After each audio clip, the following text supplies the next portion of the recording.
Hey guys, so a few people have asked me recently to go through some of the new UI changes to the supers and fighters and that sort of thing on the test server, showcase some of the new DDs and that sort of thing.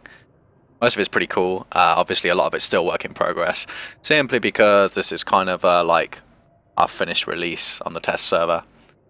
There's a lot of stuff that is here, but also a lot of stuff that isn't. So bear that in mind while you're watching this, and a lot of this may well change. But I would say the mechanics of actually like grouping your fighters and that sort of thing is going to stay pretty much the same. So when you first log in after the patch, what you're going to find is that the stuff is going to be in your cargo hold. Now this might mean that you can't warp. So I mean, I've already unloaded my cargo. There's nothing actually in there that shouldn't be. But you'll notice that you don't have a drone bay anymore, but you do have a fighter bay. Now, the fighter bay is basically your new drone bay, but specifically only for fighters. The volumes have been reduced massively on fighters as well. Shadows are still the same size as they were, just because they haven't got around to changing it yet, presumably. Um, so I'm just going to talk you through these fighters. Now, I've only got Minmatar ones in here. It doesn't really matter which ones they are. In fact, I'm missing Drommies. Now, the Drommie is like a webbing fighter, so that's like a support fighter that webs your target ship. So I've got here the anti-fighter support light fighters, and I'm just going to load it into my launch tubes here. So if you look at the top, I can have up to three heavy fighters, three sets of heavy fighters, which is like fighter bombers, etc. The support fighters are the E-War fighters, so that's stuff like the Drommie or the Siren, which are like webbing and pointing fighters. And then the light ones. Now, light are split into two categories, which is the conventional light fighters that we already had, like Einherjes, Templar, etc. Those are the ones that you're going to be using to shoot subcaps. And then they have the interceptor fighters, which are these ones, and they are literally anti-fighters, and they go through enemy fighters really quickly, and they're pretty cool. And you will need them if you don't want to get tackled by like carriers and shit like that. Supers do have like a warp resistance now anyway. They have like built-in warp core stab strength, but we'll get to that a bit later probably, or maybe in another video. Just going to load things now into this one. So we've got... Okay, I'll probably stick in... Pull those out of here. Just so I don't mess up later, you see. And shadows. Shadows in. Shadows are bugged at the moment, so their special ability doesn't work. But I'm just loading those in here.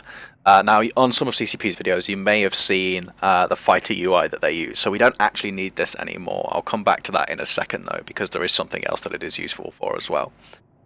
So this button here, just below your hood, so just below your modules, to the right-hand side of your cap, etc., is a little button. And that toggles you between the normal menu and your fighter control menu.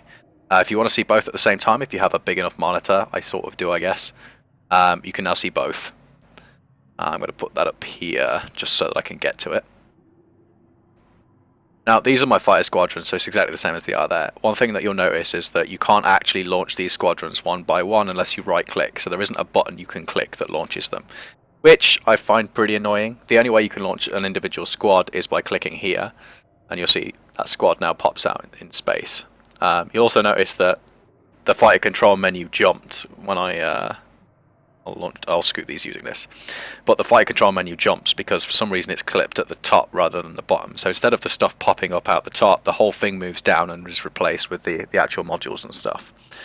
So we can click this one and that launches all of them. But like I say, you can't launch them one by one from here without right clicking. Maybe they'll add a button for that or something. But let's launch all of these now.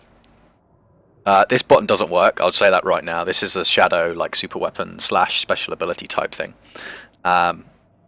The fighters are pretty cool, but they are largely unfinished at the moment. We don't need this for a while, so I'll leave that out of the way. And now I'm going to shoot something, basically. So, and we'll look at using the MJD as well. You might notice I've got my tactical overlay up now. I don't really ever play with tactical overlay, but after this patch I'm going to have to.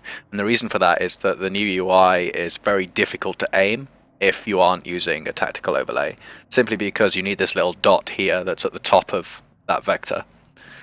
So, say for example, I want my fighter bomber, sorry, to micro jump drive over to my ult in the Nyx.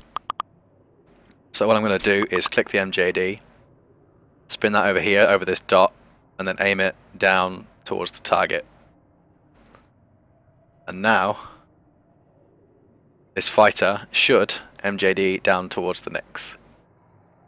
gonna lock him up as well. And then I'm gonna deselect these so I'm not controlling any others. And now my function keys work as they would with my normal keys. So if I now press F1, it's gonna activate this module here. So I'm now shooting the Nyx. I don't know why. Oh, yeah. This happened. Okay, and I've bugged my fighter menu. At times.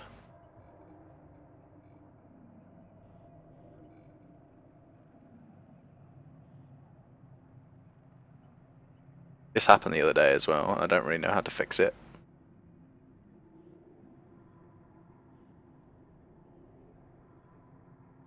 Okay.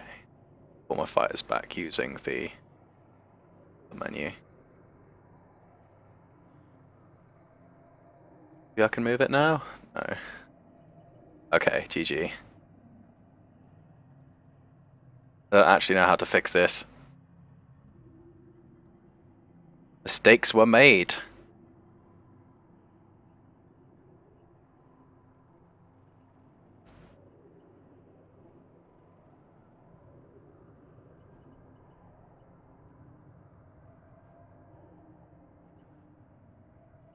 Ah! Fuck. What the fuck just happened? What?